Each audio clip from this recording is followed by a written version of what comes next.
Hello everyone, हम लोग discuss करने वाले हैं रॉकेट प्रोपल्सन। और इसका हम लोग डेरिवेशन भी करेंगे। वेलोसिटी का एनी टाइम टी पर, ये काफ़ी इंपॉर्टेंट है इसका डेरिवेशन। और आप लोग को बिल्कुल ही यहाँ से क्वेश्चन एक आने का चांस है एग्जाम में। सबसे पहले समझते हैं हम लोग रॉकेट प्रोपल्सन होता क्या है। तो रॉकेट प्रोपल्सन का पहले हम लोग देखते हैं कॉन्सेप्ट, फिर हम लोग इसका इक्वेशन डिराइव करेंगे। और ऑलरेडी बहुत सारे डेरिवेशन हम अपलोड कर चुके हैं चैनल पर, तो आप लोग जाके वहाँ पर देख सकते हैं कि स्पेशल प्लेलिस्ट है, वहाँ पर डेरिवेशन किया हुआ है बहुत सारा। वहाँ से आप लोग को काफ़ी हेल्प मिलेगा। तो देखिए क्वेश्चन, इसका डेफिनेशन पहले हम लोग देखते हैं रॉकेट प्रोपल्सन का। Rocket propulsion is the system that uses force to lift rocket off the ground and propel it through the air based on Newton's third law of motion by expelling exhaust gases backward, creating an equal and opposite thrust forward। ये Newton's third law पर based है totally. और ये gas को exhaust करता है backward direction में यहाँ पर। और ड्यू टू दिस इस पर फोर्स लगता है अपवर्ड डायरेक्शन में। तो ये जो नीचे की तरफ गैस आ रहा है, इसका स्पीड क्या है? एग्जॉस्ट स्पीड, इसको बोलते हैं वी आर, जो लिखा हुआ भी यहाँ पर है। और ये हम लोग का सिस्टम है। तो देखिए यहाँ पर ये इनिशियल कंडीशन है, जब रॉकेट को लॉन्च हम लोग करने वाले हैं, लॉन्च जस्ट किए हैं। और ये एनी टाइम टी का कंडीशन है। तो इनिशियली रॉकेट का स्पीड यू है, time T equal to zero पर, और मास इसका टोटल एम नोट है। एम नोट इसका मास है अभी फिलहाल, टोटल मास इसके अंदर है। और इन टाइम टी पर इसका मास एम हो गया, और इसका स्पीड सपोज भी हो गया, तो हम लोग इसी भी को फाइंड करेंगे as a function of mass and time. तो यही हम लोग का मेन टारगेट है। देखिए इधर जो गैस एग्जॉस्ट होके नीचे की तरफ आ रहा है, तो अकॉर्डिंग टू थर्ड लॉ ये गैस क्या करेगा? रिपेल करेगा, ऊपर की तरफ फोर्स देगा रॉकेट को, जिसको हम लोग थ्रस्ट फोर्स बोलते हैं, एफ टी। और एफ टी का डायरेक्शन ऊपर की तरफ हो जाएगा। और रॉकेट पर नीचे की तरफ फोर्स आ जाएगा, इसका वेट, जो कि हो जाएगा equal to M G. M है मास एट दैट इंस्टेंट। तो अब हम लोग यहाँ पर इस कंडीशन में एनी टाइम टी पर रॉकेट का इक्वेशन लिखेंगे। तो नेट फोर्स जो हो जाएगा, एफ नेट, उसको एफ बोल दिए हम लोग। Upward force minus downward force, because ये अपवार्ड जा रहा है, तो अपवार्ड फोर्स है F T, minus downward force है वेट। अब देखिए एफ टी का जो वैल्यू हो जाता है वो होता है B R into minus D M by D T. ये होता है थ्रस्ट फोर्स का वैल्यू। वी आर है ये exhaust velocity of fuel, D M by D T है जिस रेट से मास इसका चेंज हो रहा है। Minus D M by D T हम लोग यहाँ पर लिख रहे हैं बिकॉज मास डिक्रीजिंग है विद रिस्पेक्ट टू टाइम। तो अब ये इक्वेशन को हम लोग एफ को एम ए लिख लेते हैं, F equal to M A. और थ्रस्ट फोर्स का वैल्यू हम लोग को पता है V R minus D M by D T. और डब्ल्यू का वैल्यू यहाँ पर हम लोग लिखेंगे एम जी। अब ये मास एम से डिवाइड कर लेते हैं हम लोग यहाँ पर, तो एक्सलेशन ए हो जाएगा वी आर, माइनस से आगे कर लेते हैं, D M by M into D T into one by D T. ये हम लोग का रहेगा, यहाँ पर डी टी हम लोग यहाँ पर लिख दिए, माइनस जी हो जाएगा यहाँ पर बिकॉज एम से डिवाइड कर दिए। अब हम लोग इस इक्वेशन को रीराइट कर सकते हैं यहाँ से। ए को हम लोग डी बाई डी टी लिख लेते हैं, एक्सेलरेशन क्या हो जाता है D V by D T.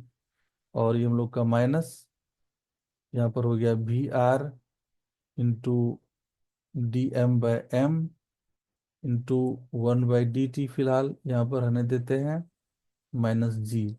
अब लोग डी टी मल्टीप्लाई कर दिए बोथ साइड, तो डी वी का वैल्यू हो जाएगा minus V R into D M by M.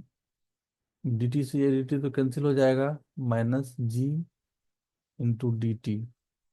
अब देखिए हम लोग यहाँ पर इसको इंटीग्रेट करेंगे, तो इधर हम लोग यहाँ पर इस इक्वेशन को लिख लेते हैं फिलहाल। तो अब डी वी का इंटीग्रेशन इक्वल टू हम लोग यहाँ लिखेंगे माइनस वी आर कॉन्स्टेंट रहेगा, exhaust velocity through out the journey constant रहता है।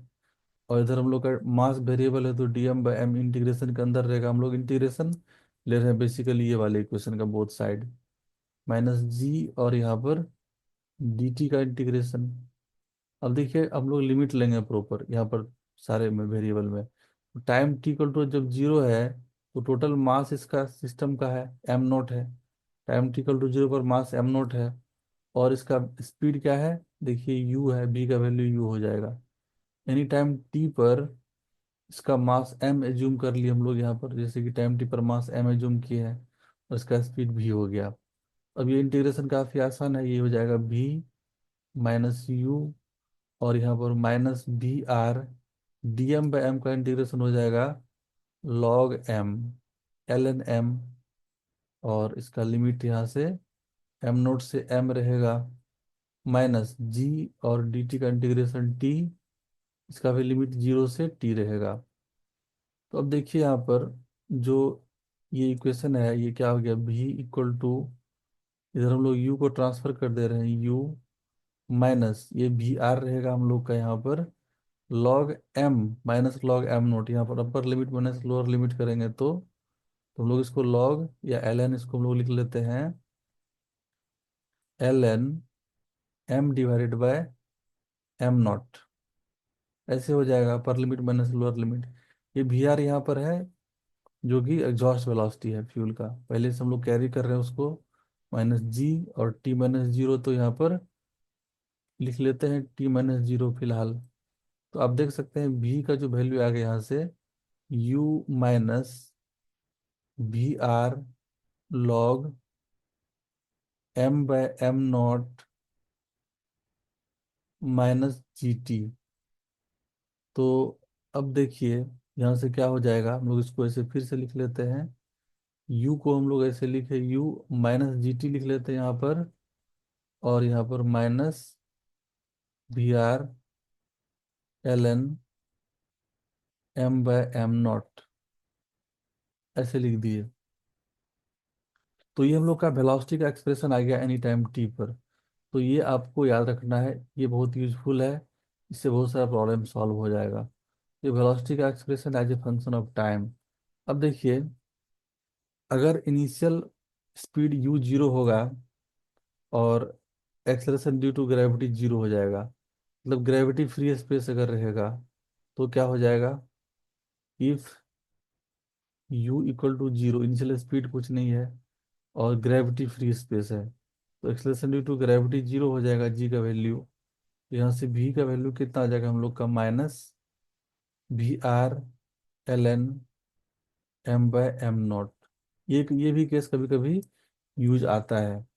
और अगर रिजिड बॉडी रहेगा रॉकेट, रॉकेट से कोई फ्यूल नहीं निकलेगा, तो इफ हम लोग लिख लगते हैं यहाँ से M equal to M naught rigid body के लिए, तो यहाँ पर से log M naught by M naught, तो लॉग वन जीरो हो जाएगा, तो यहाँ पर से भी इक्वल टू आ गया यू माइनस जी टी, और ये टर्म तो जीरो हो जाएगा। तो ये काइनेमेटिक्स का इक्वेशन आ गया, जो कि हम लोग यहाँ पर मोशन अंडर ग्रेविटी में पढ़े थे। तो ये दोनों केस भी यूज में आता है। तो आई होप ये सबको क्लियर हुआ होगा। तो रॉकेट प्रोपल्सन का इतना ही डेरिवेशन आप लोग को माइंड में रखना है। न्यूमेरिकल मोस्टली इसी से सॉल्व हो जाएगा, कॉन्सेप्ट आप लोग को आई होप क्लियर हो गया होगा। तो देखते हैं फिर हम लोग नेक्स्ट वीडियो में, अगर कुछ आप लोग को डाउट होगा तो उसको कमेंट करिए, हम लोग उसको करेक्ट करेंगे और उस पर वीडियो बनाएंगे।